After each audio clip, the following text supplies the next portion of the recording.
with green energy, that is solar, wind, pumped energy, everything. Here, if you see, one is petrochemical, one is green energy downstream industries, green hydrogen. Andhra Pradesh is having 10 ports. For petrochemical, port is required.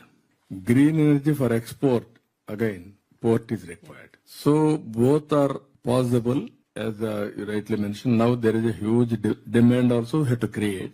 Green hydrogen, all these things. Now that is the future. For sustainability, we have to bring reforms in, I can say, fuel or energy.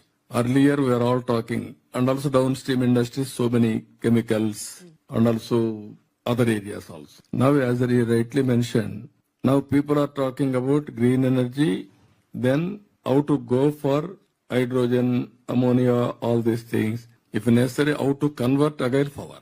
This is a very interesting situation is happening today now. For that, Andhra Pradesh is the leader. 30% of green energy, green hydrogen by 2030, Andhra Pradesh is going to add in the country. We are proud of it. One